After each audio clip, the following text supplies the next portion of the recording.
Topper, ना बिगड़े, बीच में अटके हम। डिस्क्लेमर, ये पोस्ट किसी वर्ग या इंसान की आलोचना नहीं करती। ये बस उनके लिए है जो न टॉपर बन पाए न बिगड़ सके, बस जिंदगी के बीच में कहीं अटके रहे।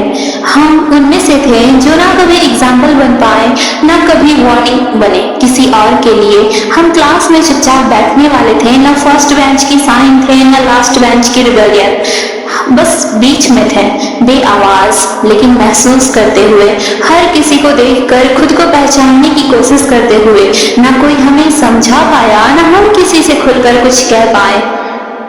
हम उन बच्चों में थे जो किताबें खोलते थे पर ध्यान उड़ जाता था कहीं और, ना तो पूरे दिल से पढ़ाई कर पाए, ना ही इतना बगावती बने कि सब छोड़ देते। हमारे अंदर एक हलचल थी पर कोई नाम नहीं था उस बेचैनी का।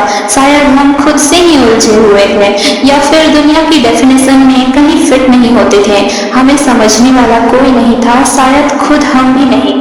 माता पिता को लगता था कि हम बहुत कुछ कर सकते हैं, पर हम खुद अपने ऊपर इतना भरोसा नहीं कर पाए। हर एग्जाम से पहले इरादा बनता पर एग्जीक्यूशन हमेशा अधूरा रह जाता। हम ना उन बच्चों में थे जो सुबह 5 बजे उठकर पढ़े, ना उन बच्चों में जो शाम को बाहर घूमने जाए। हम उन कमरों में बंद थे जहाँ ख्वाब भी थे और डर भी, जहाँ साइलेंस था पर दिमाग शोर करता था।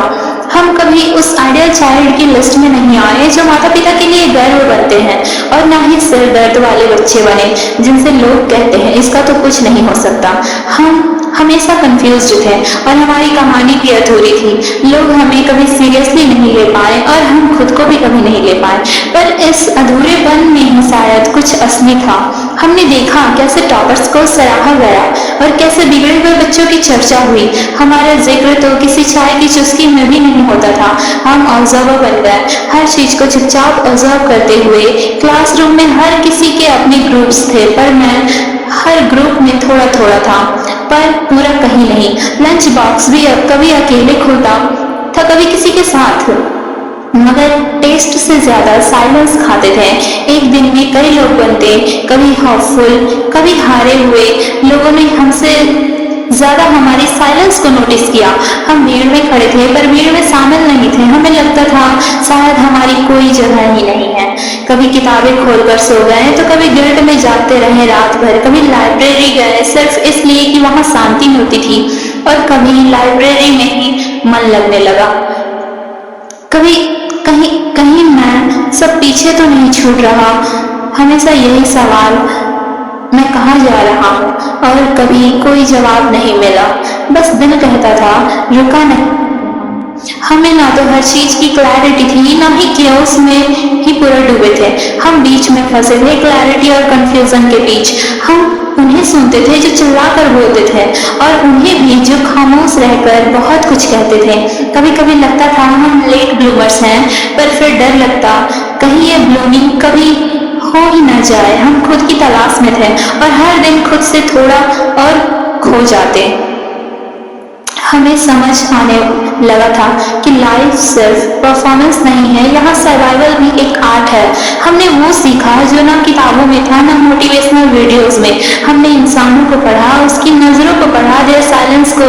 हम हर बात के पीछे की साइकोलॉजी समझने लगे। हमने एम्पैथी सीख ली थी जो शायद बहुत पढ़े लिखे भी नहीं सीख पाते। हम ऑब्जर्वर बन गए, और यही से हमारी जर्नी शुरू हुई।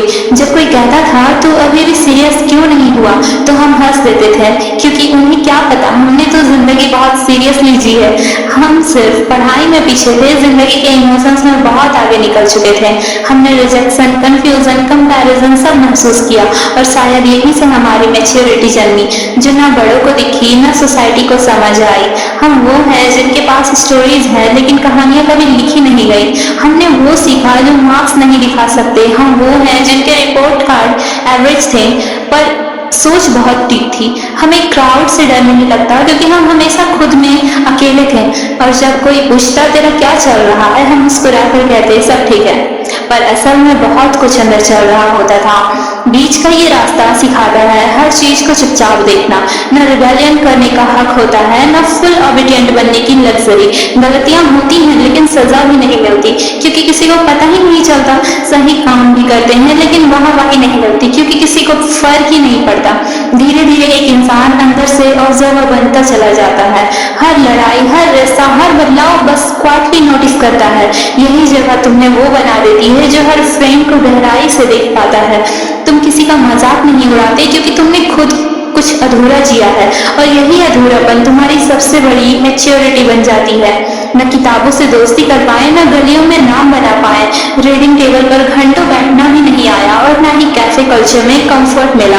कंपटीशन में हमेशा एवरेज, न आखिरी न टॉपर, और यही एवरेज होना तुम्हारा सबसे बड़ा टैग बन गया। लोग पूछते हैं तू करता क्या है, और तुम्हारे पास कोई कॉन्क्रीट जवाब नहीं होता, क्योंकि तुम हर चीज में थोड़ा बहुत हो, लेकिन पूरी तरह कुछ भी नहीं। और ये थोड़ा थोड़ा सब कुछ करना कभी कभी बहुत अकेला कर देता है। तुम चाहते हो कोई समझे तुम्हारे बैलेंस, पर दुनिया एक्सट्रीम्स पर तालियां बजाती है, और तुम बीच में होकर बस मुस्कुरा देते हो। कुछ लोग तुम्हें बोरिंग कहेंगे, क्योंकि तुम हर डिस्कशन में बस सुनते हो, ना तुम जोर से चीखते हो, ना ही खुद को हर वक्त जाहिर करते हो। लेकिन सच ये है, तुम्हारे अंदर हर चीज की डेप्थ है। तुम चिल्लाते नहीं, क्योंकि तुमने महसूस करना सीखा है।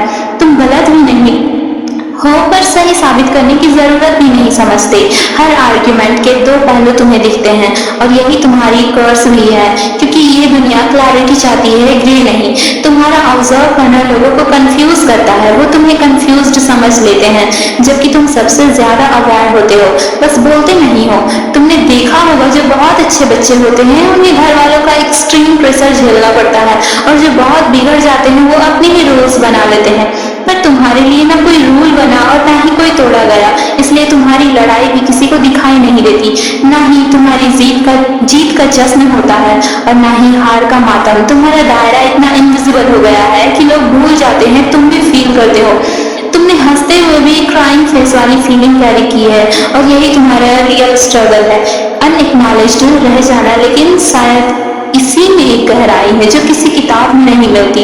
तुम्हारे अंदर एक स्ट्रॉन्ग इंसान छिपा है जो कभी वैलिडेशन के लिए नहीं रोया, जो ना तो स्पॉटलाइट चाहता है और ना ही सिंपैथी की भीख। तुम्हें डर भी लगता है, लेकिन तुम उसे एक्सप्रेस नहीं करते, क्योंकि तुम्हारे टीयर्स भी बहुत सॉर्टेड होते हैं, जैसे रोने का भी एक लॉजिक हो। तुम हर इंसान की कहानी समझ सकते हो, क्योंकि तुम्हारी अपनी कहानी बहुत लेयर्ड है। तुम कभी ढंग से नहीं बोले लेकिन सबके इमोशंस पढ़ लिए। कभी खुद की फीलिंग नहीं कह पाए, लेकिन दूसरों के डर को सुन लिया, क्योंकि जो लोग बीच में रह जाते हैं वो एम्पैथी सीख जाते हैं, और वही एम्पैथी एक इनविजिबल पावर बन जाती है। कुछ लोग सिर्फ नाम कमाने के लिए पढ़ते हैं, कुछ बस काम पाने के लिए पढ़ते हैं, और हम जैसे लोग कभी नेम के लायक बने ही नहीं, और काम भी आज तक क्लियर नहीं हो पाया। बस हर फॉर्म भरते रहे, किसी दिन कुछ हो जाएगा इस उम्मीद में। हर साल सोचते रहे अगली बार पूरा डेडिकेशन दूंगा, लेकिन अगले साल भी वही गिल्ट। ना कोई स्ट्रैटेजी सही बन पाई, ना माइंड स्टेबिलिटी, और आज भी किसी को फेस करने से पहले 1000 बार बहाने रेडी रखने पड़ते हैं। कभी कभी तो खुद से ही शर्म आती है जब कोई छोटा कजन पूछता है भाई जॉब लगी, और हमें जवाब में बस मेहनत कर रहा हूँ बोलना पड़ता है, क्योंकि अब सफाई देना awkward लगने लगा है। लोगों ने समझ लिया है कि तू सीरियस नहीं है, जबकि खुद के अंदर गिल्ट इतना भर चुका है कि रात को नींद नहीं आती। ना हम भटकना चाहते हैं, ना ठिकाना मिला, ना किसी को ब्लेम कर सकते हैं, ना खुद को जस्टिफाई कर सकते हैं। बस एक अजीब सी खामोश जर्नी में फंसे हुए हैं। लेकिन इतना तो तय है, हम जैसे लोग अंदर से कमजोर नहीं है, बस अभी तक खुद को सही दिशा में लगा नहीं पाए हैं। हमने सब कुछ देखा है, किसी दोस्त की नौकरी लगी, किसी की शादी हुई, कोई MBA कर गया तो कोई इन्फ्लुएंसर बन गया, और हमारे पास बस एक डायरी थी जिसमें हर साल के गोल्स थे और हर साल की गिल्ट भी। लेकिन यही सब देखकर अंदर कुछ टूटता भी है और जलता भी है। शायद यही जलन कभी मोटिवेशन बन जाए, और फिर हम भी उन लोगों में शामिल हो जाएं जिन्हें देखकर कोई बोले इसने भी जीरो से स्टार्ट किया था। अगर तुम भी ऐसे ही बीच में अटके हुए हो, ना बहुत अच्छे ना बहुत बुरे, तो मैं बस इतना कहना चाहता हूँ, तुम्हारे अंदर भी वो स्पार्क है जो किसी दिन पूरी दुनिया को दिखेगा। बस अभी धुंध है, पर रास्ता साफ होगा, और तब तुम खुद पे गर्व करोगे कि तुम कभी फेक नहीं बने। तुमने वक्त लिया पर असली बने रहे, और वो दिन जब आएगा तुम सबसे पहले खुद को गले लगाओगे, क्योंकि ये जर्नी आसान नहीं थी, पूरी पर पूरी तरह तुम्हारी थी।